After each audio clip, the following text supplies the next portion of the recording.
सरकार चली जाए तो फिर बिजली वाला भी सुननी बंद कर देता, वरना किसी की हिम्मत थी आंखों में करते ये बंद करो तो आदमी गला बंद कर सकता है, ये तो बिजली का पंखा है। बहुत बढ़िया सुनाया विष्णु भाई ने। और अब पान खा रहे हैं, पान खाएं सैया हमार। भुवन मोहनी ने निकाल के दिया है पान भी। मैं इतनी देर से बैठा था, एक बार मुस्कुरा भी के भी नहीं देखा अगली ने मेरी तरफ। अब यहाँ पान खिलाए जा रहे। गीतकारों का ये ऐसी कविताएं सुनाते हैं खान साहब। मैं सच बता रहा हूं, बहकावे में आने की जरूरत नहीं है। 90% बहकाने वाली पोइट्री। अभी एक पंक्ति सुनाई अगले ने, क्या कि मैं ये मानता हूं मैं दौलत नहीं कमा पाया। आपने भी ताली पीट दी। हिंदुस्तान का सबसे महंगा कवि है। राजू भैया से पूछ लो कितने लेके आया। ये मानता हूं मैं दौलत नहीं कमा पाया, फिर भी तुम्हारा हर एक गम खरीद सकता हूं। 6 प्लॉट तो गाजियाबाद में ले रखे,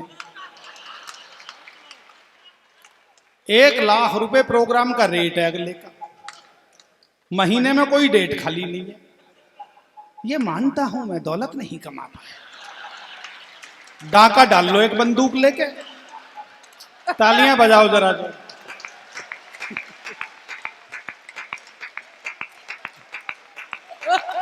गलत कह रहा हूं मैं? महीने में 15 बार तो भाई मुझे हवाई जहाज में बिठा के ले जाता। अच्छा, बहकाने वाली, कंप्लीट बहकाने वाली पोइट्री। क्या वो दूधिया दूधिया मेरा तन हो गया, कल रात में चांद मुझको मिला। जब खुद की चांद निकल आई तब चांद की बात कर रहा आदमी। मैं सच बता रहा हूं आपको। शादी हो गई है अभी छोरे की, बारात में सारे गए थे। अगले साल बहू की गोदी में लल्ला खेलेगा और बाबा गाएगा चांद मुझको मिला। बाबा मजे लेना। अच्छा, बेचैन जी की तरफ इशारा करने की मुझसे बड़ी चांद बराबर में बैठी हुई है, तो वो भी गाएंगे नदी बोली समंदर से मैं तेरे पास आई। भाई ने इतना फोटो ठीक खींचना, दुरुपयोग मत करना इसका।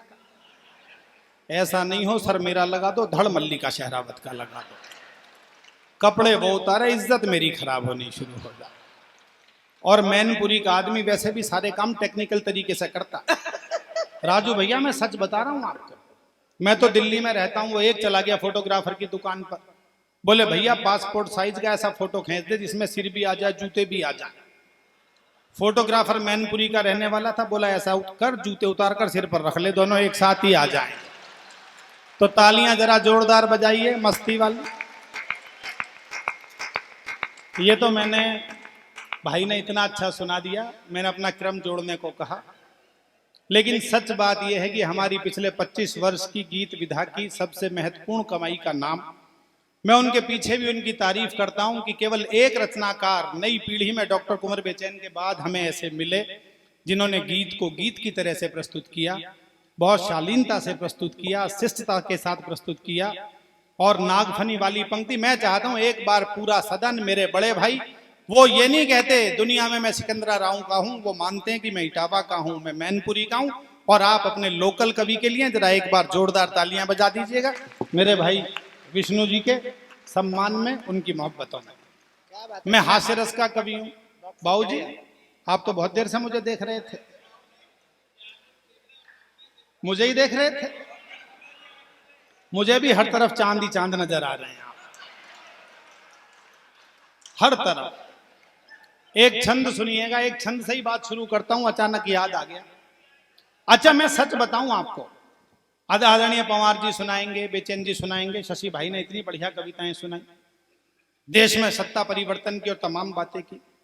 मैं कई बार कहता हूं कि भैया इधर मैनपुरी की तरफ आओ, इटावा की तरफ आओ, तो इधर परेशान होने की जरूरत नहीं है। यहां का मामला अलग टेक्निकल मामला है। अभी पिछले दिनों में आया था इटावा के पास, किसनी में आया था बलराम, वहां एक दंगल चल रहा था। एक पहलवान ने ओपन चैलेंज कर दिया, बोले दंगल तो सब समझते हैं ना, जब से ये सुल्तान और दंगल आई है सब समझ के, बच्चा बच्चा समझ गया दंगल क्या। वरना पहले दिल्ली में मुझसे पूछते थे दंगल क्या है, बताना पड़ता, रेसलिंग, मिट्टी की अखाड़े वाली कुश्ती, बच्चे नहीं समझते थे। अब तो बता दो कि ये सुल्तान रे सुल्तान और ये आमिर खान, यही दंगल है, तो बच्चों की समझ में आ जाता दंगल क्या। वो अखाड़े की कुश्ती हुई, पहलवान ने ओपन चैलेंज कर दिया, बोला इस गांव में मेरी टक्कर का कोई भी पहलवान हो तो वो मुझे कुश्ती में लड़कर हरा कर दिखाए, वरना आज गांव की नाक कटी हुई मानी जाएगी। अगले का डील डॉल खली बली जैसा देखकर ही कोई लड़ने को तैयार नहीं।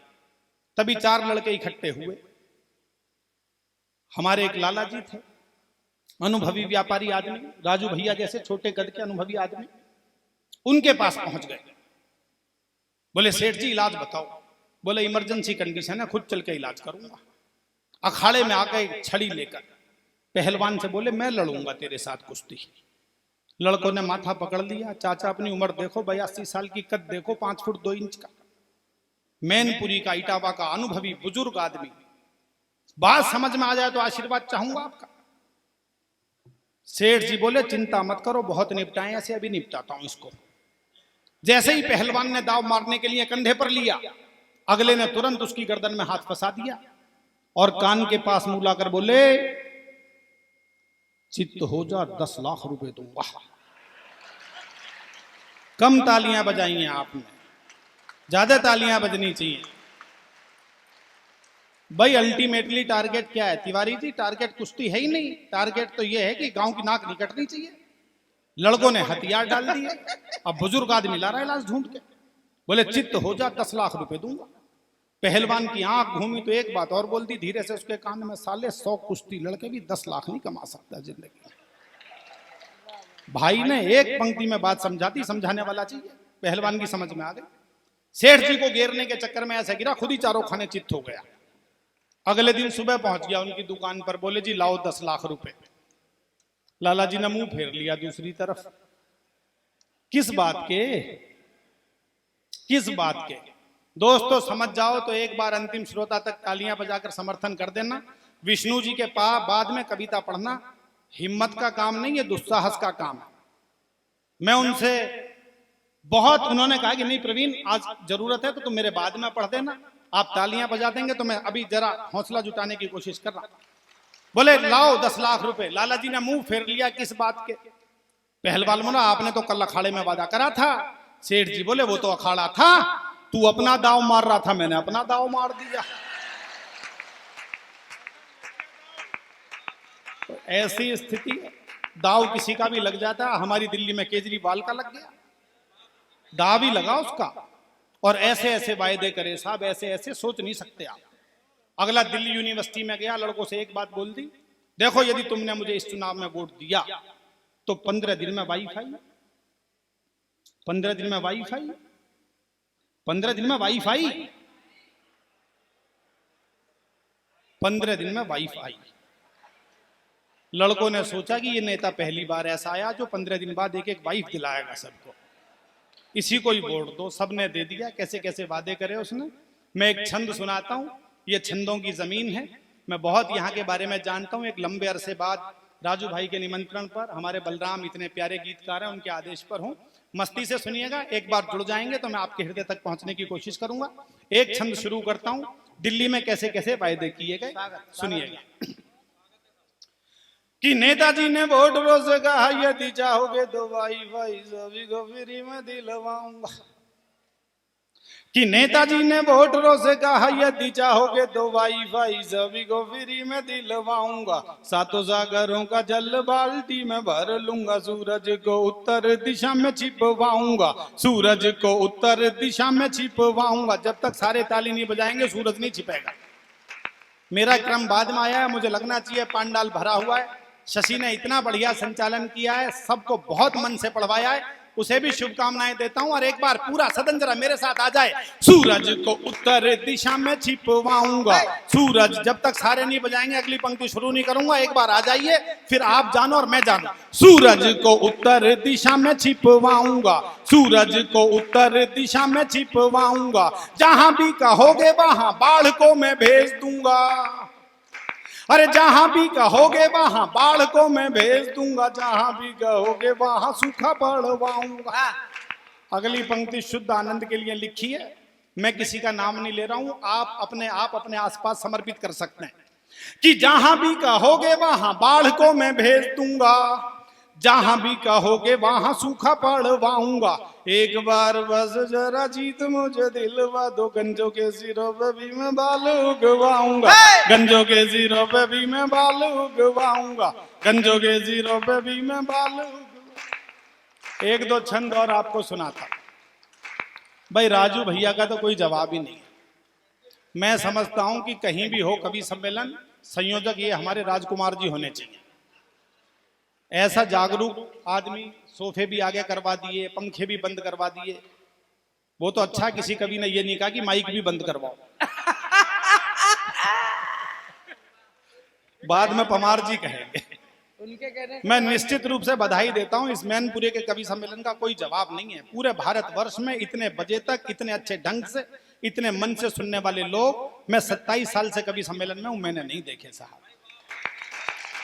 मैं सच बता रहा हूं, मैंने नहीं देखे कि हर रंग की कविता को आप इस ढंग से सुन। वरना आजकल तो हमारे खाने पहनने बोलने चालने में हर चीज में परिवर्तन होता जा रहा है। विष्णु भैया, मैं तो पिछले दिनों दिल्ली यूनिवर्सिटी में घूम रहा था। अचानक एक सज्जन आते हुए टकरा गए। बोले इधर से मेरी लड़की को जाते हुए देखा है क्या? मैंने कहा लड़की बड़की कोई नहीं थी, हाफ पैंट बनियान में सिगरेट पीता हुआ एक लड़का जा रहा था। बोले वही तो मेरी लड़की थी। मैंने कहा आप उसके बाप हैं क्या? बोले शट अप, मैं उसकी मां हूं। लड़के लड़की की बात छोड़ दो, माँ बाप तक का पता नहीं लग रहा। मैं तो शबीना दीदी दोबारा गया यूनिवर्सिटी। मैंने देखा वो एक और लड़का लड़की बैठे हुए थे। अचानक लड़के ने लड़की से कह दिया आज की शाम तेरी जुल्फों की छांव में आराम करना चाहता हूं। इतना सुनते ही लड़की ने नकली बाल उतार के हाथ में पकड़ा दिए। बोली शाम छोड़, 1 महीने तक आराम कर लियो, मुझे भी कोई जल्दी नहीं है। एक बार तालियां बजा दीजिए। एक कविता विशेष आपको सुनाता हूं। अभी पिछले दिनों नोटबंदी हुई देश में। 50 दिन तक नोटबंदी चली। उस नोटबंदी के दौरान जो जो दृश्य मुझे दिखाई दिए, मैंने उनको एक हास्य कविता में तब्दील कर दिया। स्वागत। ना ये नोटबंदी के समर्थन में है, ना नोटबंदी के विरोध में है। ये जो जो उन दिनों दिल्ली में घटित हुआ, आपकी मैनपुरी में घटित हुआ, मैंने उसको एक हास्य रस की कविता के रूप में पिरो दिया है। हम सबके घर की कहानी है। आप मस्ती के साथ सुनेंगे तो आपको आनंद आएगा। मैं समर्पित करता हूं। मंच के नाम सुने। जाने कितनों की चरखी घुमा दी। लोक धुन पर आधारित कविता, मस्ती की, मस्ती के साथ सुनिएगा। जाने कितनों की चरखी घुमा दी के नोट सारे बंद कर दिए। जाने कितनों की, देखो एक बात समझ लो, मैं ये मानकर सुना रहा हूं कि मैं हिंदुस्तान के सर्वश्रेष्ठ श्रोताओं को सुना रहा हूं। आप ये मानकर सुनिएगा कि आप ब्रह्मांड के सबसे बढ़िया हास्य कवि को सुन रहे हैं। बस इसके बाद फिर और परेशानी की जरूरत नहीं है। मस्ती के साथ जरा एक बार मेरे साथ आए। लोक धुने तो जरा, ये तो मिट्टी में गूंजती है लोक धुन आपकी मैनपुरी की। जाने कितनों की चरखी घुमा दी के नोट सारे बंद कर दिए। सारी जनता लाइन में लगा दी के नोट सारे बंद कर दिए। एक समय ऐसा था सब पर मोदी जी गुस्साए थे। वाह, याद है आपको 8 नवंबर की वो रात जब मोदी जी ने भाषण दिया। भाइयों और बहनों, आज रात 12 बजे के बाद इस देश में 1000 और 500 के नोट लीगल टेंडर नहीं रहेंगे। एक एक चैनल ने एक एक दिन में 100 बार दिखाया। मुझे तो घबराहट होनी शुरू हो गई। ऐसा नहीं हो मोदी जी माइक पर आ जाएं और ये बोल दें, भाइयों और बहनों, आज रात 12 बजे के बाद इस देश में पति और पत्नी के रिश्ते लीगल टेंडर नहीं रहेंगे। तालियां जरा जोरदार बजाइए मैनपुरी वालों, मुझे लगना चाहिए मैनपुरी में बोलता हूं। भाई जो आदमी नोटबंदी जैसा बड़ा फैसला ले सकता है, वो कल को ये भी सोच सकता है कि जैसा मैं हूं हिंदुस्तान के 125 करोड़ लोगों को वैसा ही करके मारूंगा। जब मेरे साथ नहीं है तो बाकी किसी की भी साथ क्यों रहे? क्यों भाई साहब? जाने कितनों की चरखी घुमा, मस्ती में आ जाओ, मैं मूड में आना चाहता हूं। मैं एक बार मूड में आ गया तो आपके हृदय पर हस्ताक्षर करके बैठूंगा। जाने कितनों की चरखी घुमा दी के नोट सारे बंद कर दिए, सारी शशि धन्यवाद, सारी जनता लाइन में लगा दी के नोट सारे बंद कर दिए। एक समय ऐसा था सब पर मोदी जी गुस्साए थे, काले धन को खत्म करूंगा ये कहकर गरमाए थे। काला धन है जिस पर उसकी मिटवा दूंगा हस्ती में, काला धन है जिस पर उसकी मिटवा दूंगा हस्ती में। ये सुनने के बाद बढ़ गई हलचल सारी बस्ती में, सबकी गुप्त तिजोरी खुलवा दी के नोट सारे बंद कर दिए, सारी जनता लाइन में लगा दी के नोट सारे बंद कर दिए। और जो स्थिति हुई, जिस तरह से लोग उनके साथ आए, मैंने एक छंद बनाया, उसका आनंद लीजिए। अरे साइकिल में पंचर कर डाला, हाथ को लकवा मार गया। वाह वाह।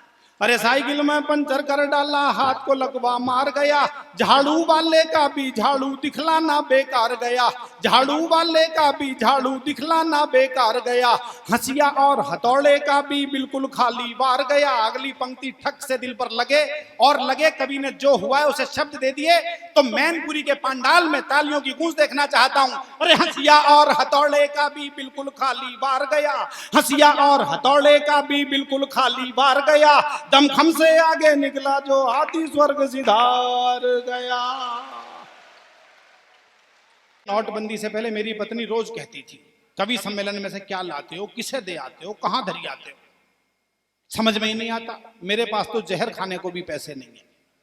नोटबंदी के बाद इतने निकल आए, पूरा शाहदरा जहर खा के मर सकता था उससे। सबने प्रश्न किया होगा, आपने भी प्रश्न किया होगा। मैंने पूछा ये इतने नोट कहां से आ गए तुम्हारे पास? तो अगली ने तुरंत कहा, सामन में पिताजी दे गए थे, बहादों में माताजी ने भिजवाए थे, भैया दोस्त पे भाभी दे गई थी, रक्षाबंधन पे भाई दे गया था। तालियां अगली बात पर चाहता हूं आपकी। मैंने आंखें निकाली उसकी तरफ, बहुत अच्छे, इतने तो सालों ने ब्याह में नहीं लगाए जितने रक्षाबंधन पे दे गए थे। आनंद लीजिएगा। मैंने कहा कि मैंने शुद्ध आनंद के लिए लिखी है। अरे करी नोटबंदी मोदी ने पता चला जब टीवी से, करी नोटबंदी मोदी ने पता, ब्रजेश जी, करी नोटबंदी मोदी ने पता चला जब टीवी से, जितने लॉकर में थे उससे ज्यादा निकले बीबी से। मोदी जी ये सोच रहे थे मैंने झंडा गाड़ दिया। अगली पंक्ति पर देखना चाहता हूं मैनपुरी कितना समर्थन करती है। मैंने केवल जो हुआ है राजू भैया उसको शब्द दिए, पूरे सदन की तालियां चाहूंगा। अरे मोदी जी ये सोच रहे थे मैंने झंडा गाड़ दिया, मोदी जी ये सोच रहे थे मैंने झंडा गाड़ दिया। बैंक कर्मियों ने लेकिन पूरा ही टेंट उखाड़ दिया। अरे बैंक कर्मियों ने लेकिन पूरा ही टेंट उखाड़ दिया। चौकीदारों ने चोरी करा दी के नोट सारे बंद कर दिए, सारी जनता लाइन में लगा दी के नोट सारे बंद कर दिए। अंतिम चरण सुनिएगा इस कविता का, मैं क्या कहना चाहता हूं। और मैंने एक साथ दिल्ली में लोगों के दो दो तीन तीन चेहरे देखे, ऐसे लोग जो टेलीविजन पे बहसें चल रही थी, रात दिन बहसें चल रही थी, टेलीविजन का माइक सामने आ रहा था, नोटबंदी हुई है, क्या कहना चाहेंगे, बहुत अच्छा हुआ है, देश बदल रहा है, समाज बदलने वाला, राष्ट्र बदलने वाला है, ऐसा बड़ा निर्णय पहली बार हुआ है। घर आते थे, दरवाजा बंद करते थे, बेडरूम में जाके चिटकनी चढ़ाते थे, पत्नी के सामने सिर पकड़ के बैठ जाते थे। मरवा दिया मोदी जी ने, 20 लाख पड़े, किसके सिर में मार के आऊं ये बता दे तू मुझे। कई योगे तो मेरे पास टेलीफोन आए, भाई साहब 15% से कम में कोई बदलवा दे तो चुपके से बात कर लो। बाहर जाके कह रहे मैं कि तो बाहर जाके बोलना 15, अरे भाई साहब पता नहीं लग जाए किसी को। तब मैं कहना चाह रहा हूं, सुनिएगा, आनंद लीजिए। स्वागत भैया कि जो टीवी पर कहते थे कि सबके नोट निकलवा दो, जो चौराहे पर कहते थे काले नोट निकलवा दो, घर जाकर कहते चुपके से मेरे नोट बदलवा दो, घर जाकर कहते चुपके से। तालियां कम बजा रहे हैं आप। मैंने कहा मैं कहने की हिम्मत कर रहा हूं, आप तो समर्थन करने की हिम्मत कीजिएगा, ये सच है हिंदुस्तान का। अरे घर जाकर कहते बीवी से मेरे नोट बदलवा दो। जब तक देश बदलने का हर मन में भाव नहीं होगा, जब तक देश बदलने का हर मन में भाव नहीं होगा, होगा तो लेकिन तब तक सच्चा बदलाव नहीं होगा। एक बार पूरा सदन मेरे साथ आए। हमने भीतर की सूरत दिखा दी के नोट सारे बंद कर दिए, सारी जनता लाइन में लगा दी के नोट सारे बंद कर दिए।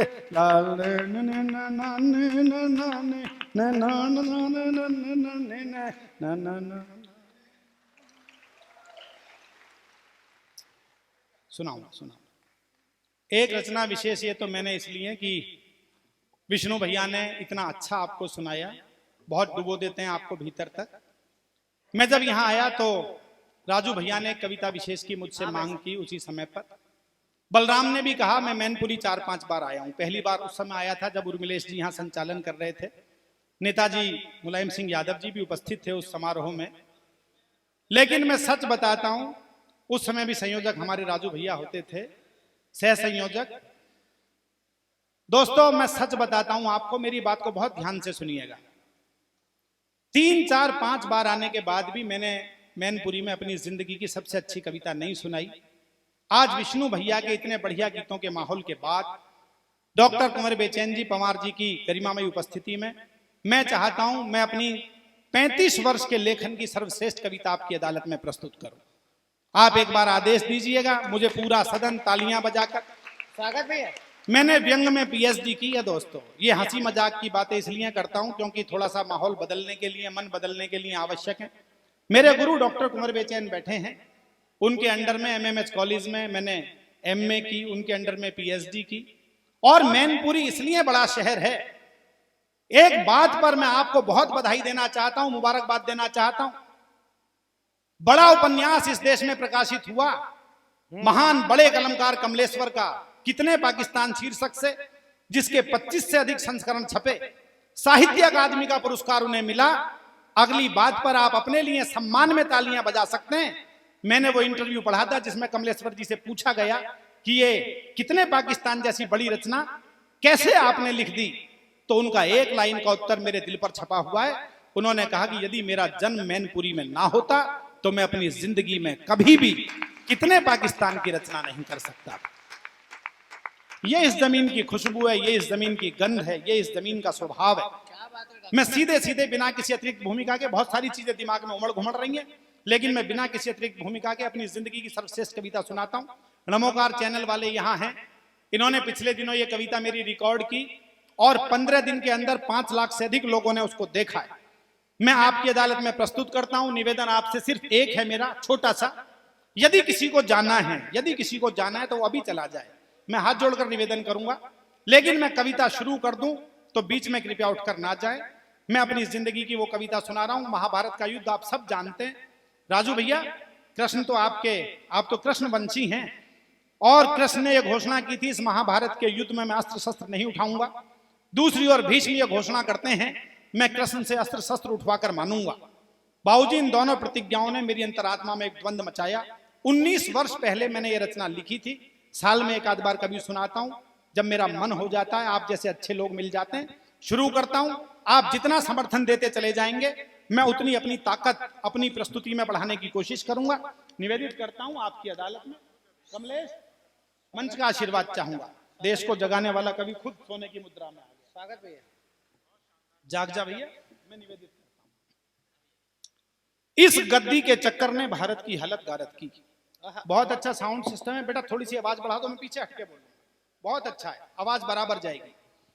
भुवन मोहिनी पहली बार मुझे सुन रही है, तो मैं आपका भी ध्यान चाहूंगा। दीदी, इस गद्दी के चक्कर ने भारत की हालत गारत की। जब कभी बात करता है इस मंच से गद्दी की, तो कई बार लोगों को लगता है हम 70 वर्ष की राजनीति की बात कर रहे हैं। दोस्तों, 70 वर्ष की राजनीति की बात नहीं है, गौरी आया, गजनबी आया, चंगेज आए, पुर्तगाली आए, फ्रांसीसी आए, शक आए, हूण आए, पता नहीं किस किस ने सोने की चिड़िया के पंख नोचने की कोशिशें की। गद्दी के चक्कर में हिंदुस्तान 2000 साल में अनेक बार लुटा है, पिटा है, मिटा है, लेकिन ये इस हिंदुस्तान की भीतर की ताकत है कि हर बार बर्बाद होने के बाद ये दुगनी ताकत से खड़ा होता है और दुनिया को फिर दिखाता है कि हमारी हस्ती मिट नहीं सकती। निवेदन करना चाहता हूं दोस्तों, मुझसे ऐसे सुन लेना आप जैसे मैंने जिंदगी में आज तक ना सुनाई हो। बीच में 2-3 दोस्त थोड़ी सी बात कर रहे हैं, कृपया मेरी तरफ हो जाइए 100%। मैं निवेदन करता हूं, सुनिएगा कि इस गद्दी के चक्कर ने भारत की हालत गारत की और इसी चक्कर में होती दुर्गति मेरे भारत की। ऊंच नीच और भेदभाव भी इसी कथा के हिस्से हैं, वैर भाव सहयोग त्याग के इसमें अनगिन किस्से हैं। इन किस्सों के कारण ही तो कुरुक्षेत्र में युद्ध हुआ, पूरा भारत महायुद्ध से पल भर में आबद्ध हुआ। दोनों पक्षों की रक्षा को तत्पर सभी परिचित थे और परिचित गण भी तो रखते अपने अपने हित थे। श्री कृष्ण ने महासमर में काम किए थे मिले जुले, दुर्योधन को सेना दे दी और अर्जुन को स्वयं मिले। वाह, तालियां उठें तो जरा मैनपुरी वालों पूरे सदन के साथ आ जाइए। आप मुझे समर्थन के अलावा कुछ नहीं दे सकते, मैं कविता के अलावा कुछ नहीं दे सकता। 100% मैं कोशिश करूंगा, लेकिन मुझसे पहले 100% आपको करनी पड़ेगी। दुर्योधन को सेना दे दी और अर्जुन को स्वयं मिले। और मैं अपने छोटे भाई शशि को समर्पित करता हूं, जो एक सकारात्मक दिशा के कवि हैं।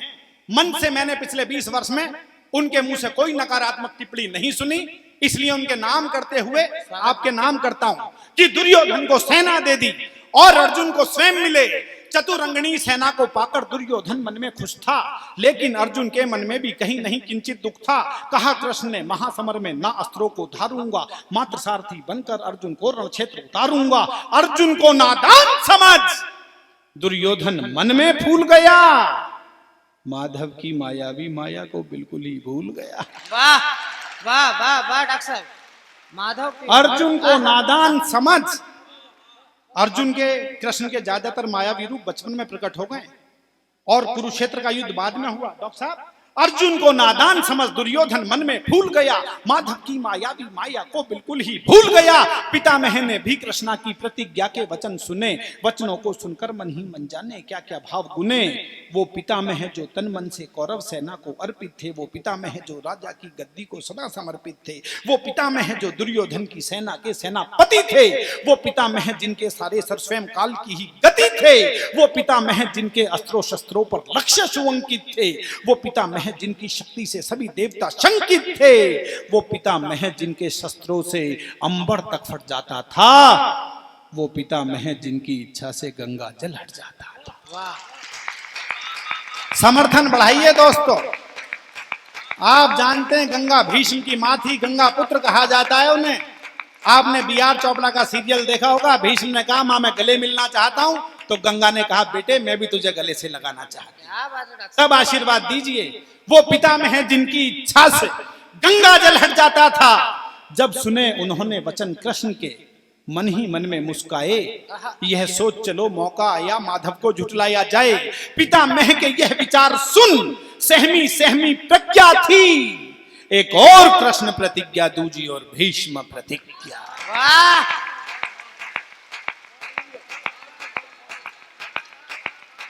मैं प्रणाम करता हूं आपको, मुझे खुद को आनंद आने लगा है।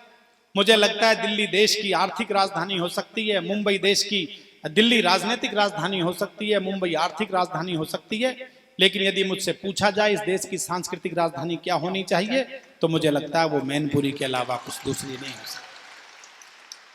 साल में एक आध बार सुनाता हूं, सुनिएगा दोस्तों, मैं बहुत हृदय से कहना चाहता हूं।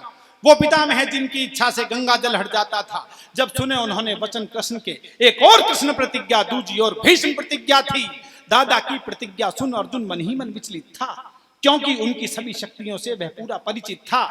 आदरणीय पवार जी मेरे बड़े भाई बैठे, उन्होंने मेरे पिता को यह कविता सुनने के बाद टेलीफोन किया था, राजू भैया, उन्होंने कहा कि मैंने आज मान लिया कि प्रवीण को कविता लिखनी आ गई है।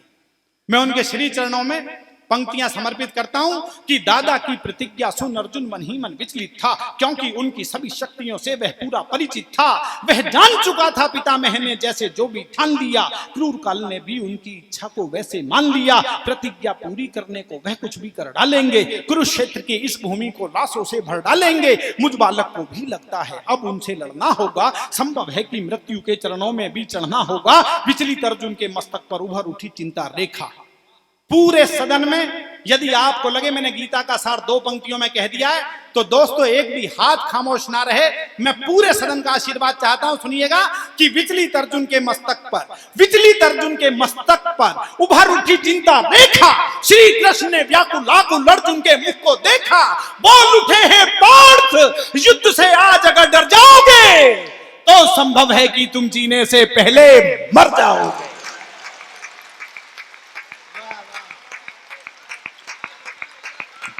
प्रणाम करता हूं, एक बार पूरा सदन हाथ उठाकर तालियां बजा दे। मुझे लगा कि मैंने आपकी अदालत में सही कविता पढ़ने का निर्णय लिया। भाई बढ़िया प्रवीण भाई, वाह, वाह। चाहे क्षेत्र राजनीति का हो, कोई एक दिन में अखिलेश नहीं हो जाता, कोई एक दिन में मोदी नहीं हो जाता, कोई एक दिन में केजरीवाल नहीं हो जाता। मिशन अलग अलग हो सकते हैं, धाराएं अलग अलग हो सकती हैं, लेकिन एक युद्ध लड़ना पड़ता है। उस युद्ध को लड़े बिना ना कविता के क्षेत्र में, जीवन के किसी क्षेत्र में आप आगे नहीं आ सकते। कर्मयोगी बनना पड़ेगा। किसी भी क्षेत्र में आप हैं, तब निवेदित करता हूं, ऐसे ऐसे बड़े लोग बैठे हैं, बोल उठे हैं पार्थ, युद्ध से आज अगर डर जाओगे तो संभव है कि तुम जीने से पहले मर जाओगे। और अगली 2 पंक्तियां बहुत धीमे बोलता हूं। लोग कहते हैं कभी जोर से बोल के ताली बजवाते हैं, मैं बहुत धीमे बोलूंगा और देखना चाहता हूं आप कितनी तालियां बजा सकते हैं। आदरणीय डॉक्टर साहब को समर्पित करता हूं। बोल उठे हे पार्थ, युद्ध से आज अगर डर जाओगे तो संभव है कि तुम जीने से पहले मर जाओगे। जीने मरने को लेकर यूं चिंता और सिहरना क्या, जब तक तेरे रथ पर मैं हूं तुझको जग से डरना क्या। वाह, नाम कर वाह, जब तक तेरे रथ पर हूं। जीने मरने को लेकर, जीने मरने को लेकर यूं चिंता और सिहरना क्या, जब तक तेरे रथ पर मैं हूं तुझको जग से डरना क्या। माधव की बातों से अर्जुन में शक्ति संचार हुआ, कांधे पर गांडीव सजाकर लड़ने को तैयार हुआ। महासमर में वीरों ने निज प्राणों की आहुति दी। पितामह ने अर्जुन को देखा, रथ की धीमी गति की, रथ को रोका और रोकते ही पहले ये काम किया। मैं जानता हूं ये वो कवि सम्मेलन है जहां बड़े बड़े बुद्धिजीवी आते हैं। बाबूजी मैंने 15 दिन तक सोचा क्या हुआ होगा कुरुक्षेत्र के मैदान में, तब एक पंक्ति मां सरस्वती ने मेरी झोली में डाली है, संभालिएगा कि रथ को रोका और रोकते ही पहले ये काम किया। माधव को देखा, मुस्काए, झुककर उन्हें प्रणाम। वाह, मैं प्रणाम करता हूं, आपने पंक्ति समझी मेरी। माधव को देख। भीष्म ने रथ अर्जुन को देखकर रोका, राजू भैया, लेकिन फिर अर्जुन को नहीं देखा, क्योंकि तीर बेशक अर्जुन के साथ चलने हैं, लेकिन युद्ध आज कृष्ण के साथ है, इसलिए रथ को रोका और रोकते ही पहले ये काम किया।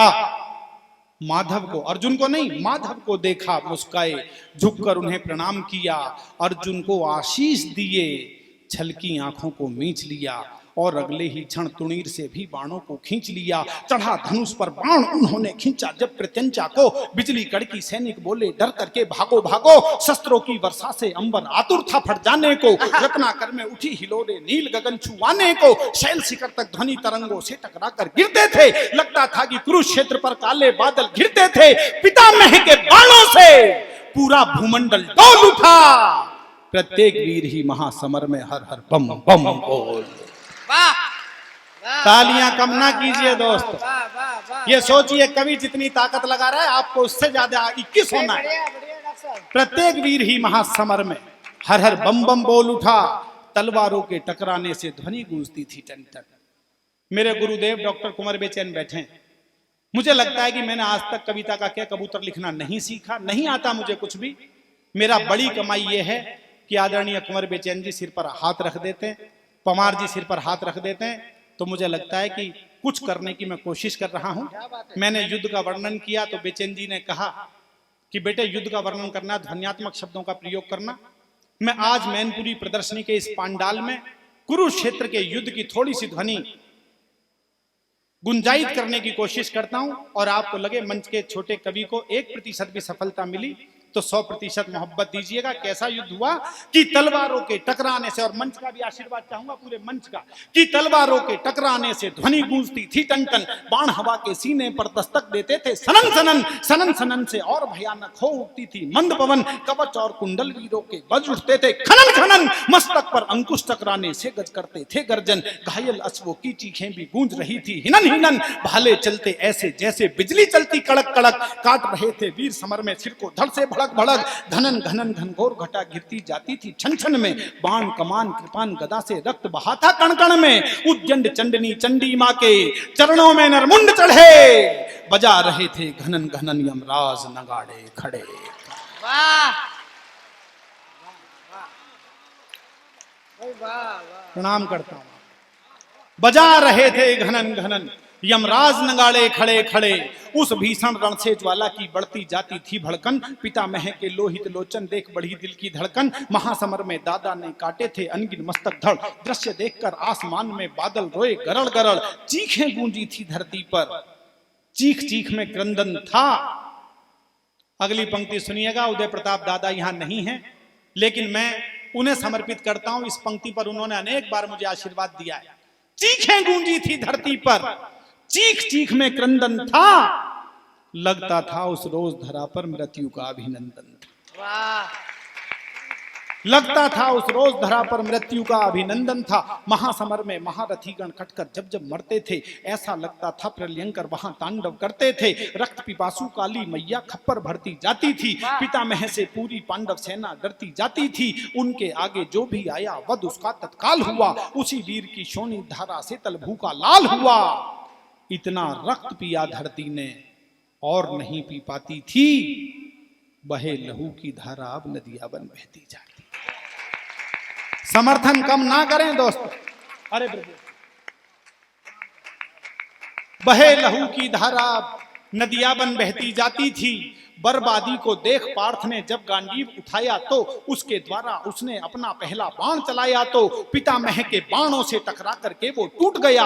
अगले क्षण गांडीव मुष्टिका से अर्जुन की छूट गया। पितामह को जीते जी मनमानी ना करने दूंगा, चाहे कुछ भी हो अर्जुन को ऐसे ना मरने दूंगा। क्रोधित होकर माधव ने रथ के पहिए को उठा लिया। कविता का उत्कर्ष देखें।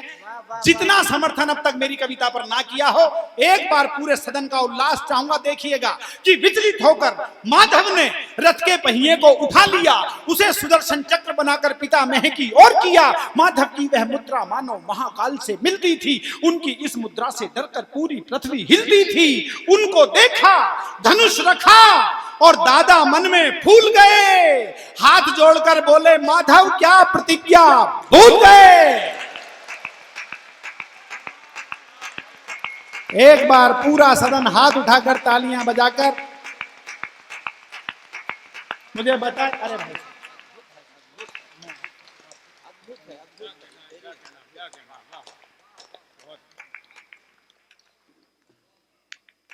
बोले, माधव क्या प्रतिज्ञा भूल गए।